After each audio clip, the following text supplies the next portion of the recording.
here from RCO. Today I'm coming at you with my Stormtrooper attire on. Last time we talked, we covered secondary fermentation and dry hopping techniques. Today we're going to cover filtering and bottling of the Festa Brew beer kit. So I let my Pilsner sit in the secondary fermenter for 16 days, so just over 2 weeks. As I mentioned in the other video, you can go a week, you can go 2 weeks, 3 weeks. Some people go even longer, depending on the style of beer and their preference, really. So right now I'm ready to filter and bottle, so I'll show you my setup for that. As you can see, I have my Pilsner set up there. I have the cane coming off of the filter down inside the carboy. That's going to be an open end on that. You're not going to have any attachment on the end to prevent the yeast from entering the cane or keeping it off the bottom. You're just going to get an initial shot of yeast off the start. It's going to be filtered out anyway, and then it makes the suctioning a lot easier for the pump itself. You're not going to be working your pump. Sometimes you can't even get the siphon started, so it's good to have the open end on that. I use the Buon Vino Mini Jet. It's a wine filter. I also use it for beer. I use the coarse pads, same as I do for the wine, as you can see. So all you do there for setup, you want to soak your pads in cold water. What that does is it's going to push out a bit of the cardboard taste and stuff like that. If you didn't, you might notice some, you might not, but so it's a little fail-safe thing. And then you're just going to push your filter banks together, tighten down on your threaded ends here with your handles, and then hook up your hoses. So like I said, you have the cane coming off the carboy unfiltered beer. It's going to come into your inlet side of your pump. It's going to suck through your pump, go in through your bottom of your filters, work its way through the top, and then come down into the bucket. And then I got the extra line there, and that just comes off the drip tray underneath. And that's just gonna, once the filters get more saturated as you go, you can tighten up your handles, but you're always going to get some drip down through, and that's just going to allow that to drip down into the bucket. As you can see, I have the filter running now, so it's drawing the unfiltered beer from the carboy, coming through the pump into the filter banks, and then down into your bucket. Nice clean filtered beer. So as I mentioned, I'm going to spin you around here. As I mentioned, there's you're soaking your filters prior to this to try to get rid of any cardboard taste or anything in it. When that pushes through the initial shot, you're going to get a little bit of water in the bottom of your bucket before the beer starts coming through.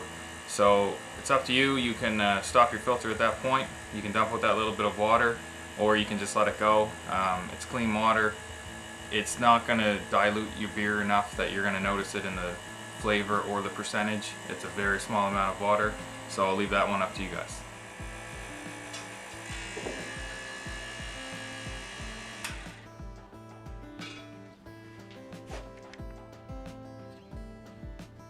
Now going to check my final gravity, and it is reading 1.010. So my beer is all filtered now. It's in my bucket, and it's now ready for bottling and carbonation. So your easiest way, or your most common way for people to carbonate, you'd add about 1.25 cups of sugar to your batch once your secondary is done.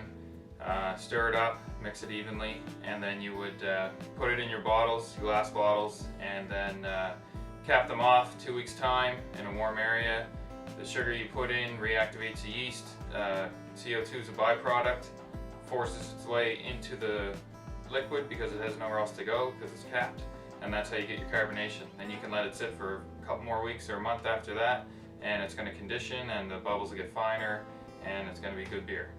So I did the kegs in the past. I had the kegerator set up in the fridge. I had a tap running off the side. You know, come home from work, pour up a keg or a glass, and you know, have a cold beer. It was cool, but you need a dedicated fridge or a dedicated freezer with a thermostat on it.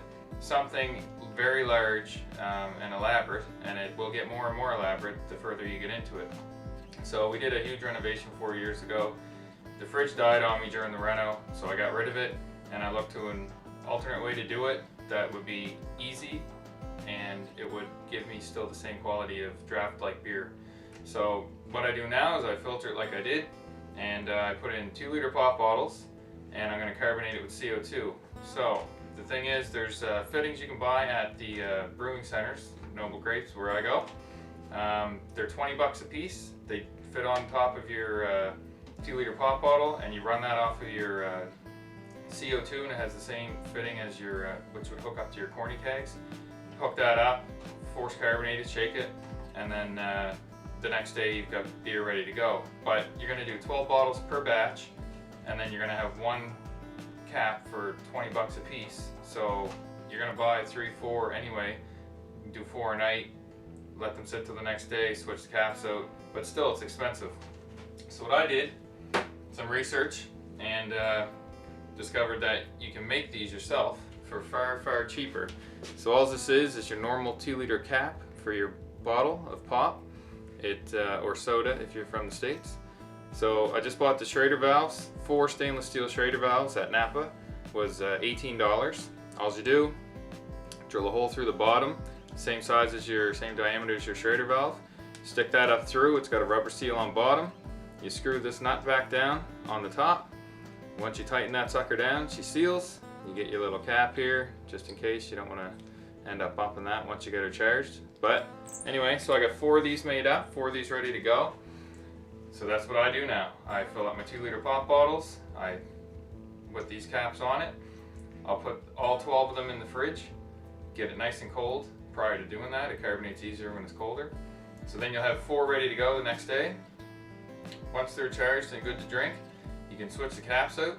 They'll harden right back up on you. They'll be good to go.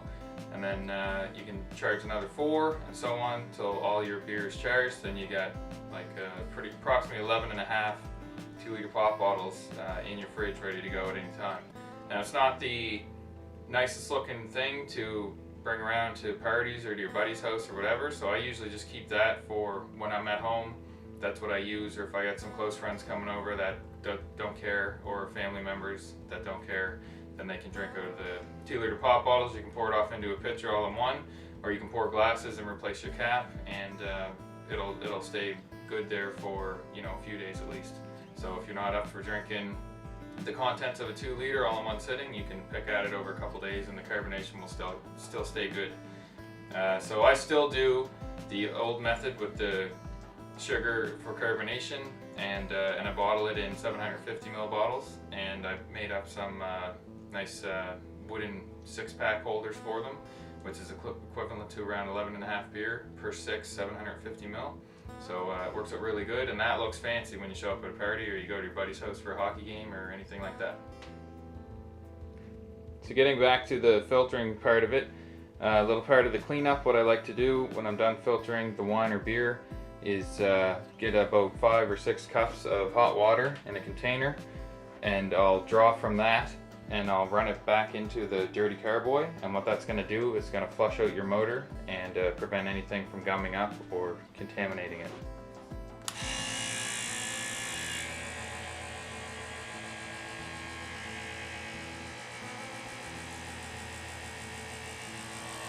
You can see it coming through there, and it's going to get clearer and clearer, and I'll usually just do the whole amount. I'm not really worried about how clear it's coming out at the end, because that's just pushing gunk through the filters.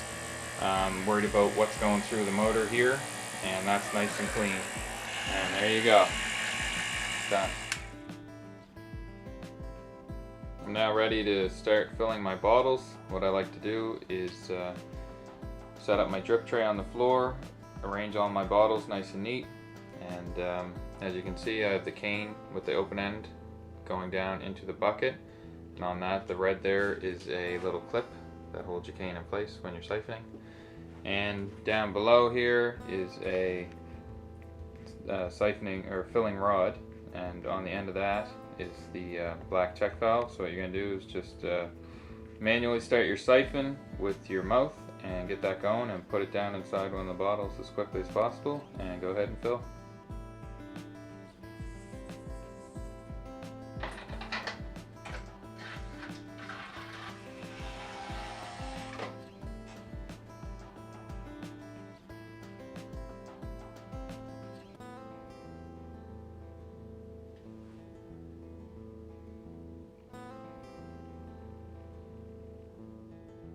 So I ended up with 12 of the 2-liter pop bottles full.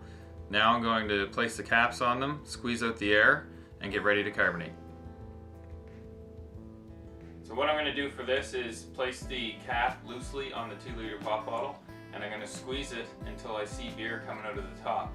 And then I'm going to tighten on the cap. What that's going to do is it's going to, in a sense, purge all the oxygenated air out of the bottle, leaving only liquid. Then when I go to carbonate it and I hook up the CO2, it's only CO2 going into the bottle and no oxygen. So what I did is I placed a towel underneath the pop bottle. The cap's on nice and loose, so I'm just going to grab down low here and slowly squeeze it till all the air comes out of the cap. Once I see liquid come out, I'm going to tighten down on the cap, and as you can see, there is no air left in that bottle, so when I go to carbonate, it's going to be straight up CO2 going in there and no chance of oxidizing the beer. My bottles now have all the caps on and the air pressed out of them. So I have 4 of these type made up. So for these 4, I'm going to be able to use my CO2 and charge them right away. And for the others, that will be in the fridge for a couple more days until I switch caps and get to them. They also have the air squeezed out of them and the caps on, so there's no air inside. Nothing to harm the beer, so they're going to be good to go until I'm ready to carbonate those. So here I have my 25-pound CO2 tank. So you have a gauge here with the amount of CO2 remaining in your bottle. Up here is your gauge for the air coming out. So this is your regulator, and that's how you regulate how much air you want coming out. So if you had it hooked up to a keg system, you would regulate it lower, around 3 or 5 psi for pouring, and then back up around 20 to 30 for your carbonation level. For this, what I do, 30 psi. Here I have my Schrader valve. So it's just your basic valve that you fill up a car tire or a bike tire with off of a compressor. And again, same valve here on my bottle. I'll just remove the cap from the valve on the bottle. I'll hold that in place and I'll shake it for 30 seconds. So 30 psi, 30 seconds. You're gonna hear the air continuously going into it as you shake it, because you're allowing the body of the liquid to continuously move around and the air to be forced into that body of liquid. So yeah, 30 seconds, 30 psi, and that usually does a really good level carbonation for me. That's what I like. You can just play with it yourself and figure out, you might like 25 psi for a different style of beer that requires less carbonation than, say, a Pilsner, lager, or an ale.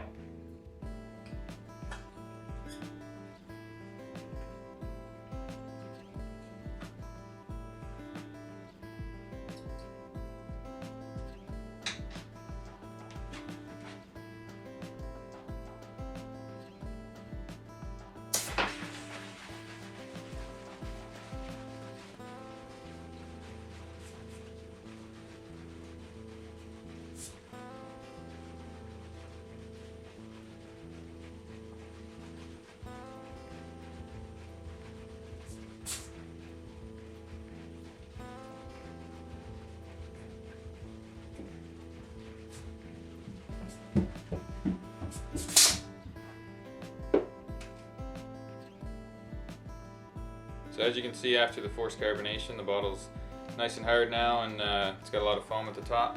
So what you're going to do here is put this in the fridge now overnight, and everything's going to settle down, and it'll be good to drink in the morning. Like I mentioned earlier, I got 4 of these caps done up, so in the morning when this is ready to go, quickly switch out the caps for a normal cap, put these 4 on 4 more, charge those, and do the same thing the next day, and then that's going to be all 12 of your bottles carbonated and ready to rock, ready to drink. So side note on these 2-liter pop bottles though, a caution I guess, reusing them over and over, you're going to notice they get creases in them and wear and tear and stuff like that, and there's a chance they could burst on you. I've never had one pop on me, but I switch them out on the regular just to be safe. There is PET bottles online that you can purchase, and they're all brown, so it'll be protected from the UV. And they're built thicker, they're better plastic, and they're more durable. They're meant for reuse. So if you're gonna continue to do it this way, or start to do it this way, you should look into that just to be on the safe side. So I'm gonna do another video on bottling in glass bottles, carbonating with the corn sugar, and capping it like a regular beer bottle, the traditional way of doing it, I guess, or the starter's way. Just to let everybody see out there how that's done, and how I do it, and type of bottle, size of bottles, everything that I use. So I hope you enjoyed this series. I hope you learned something. If you liked the video, like it. If you got anything to add or any questions, just comment below and I'll get back to you. And don't forget to subscribe to our channel. We always got some new stuff coming out for you, and we enjoy doing it. Alright, thanks for watching.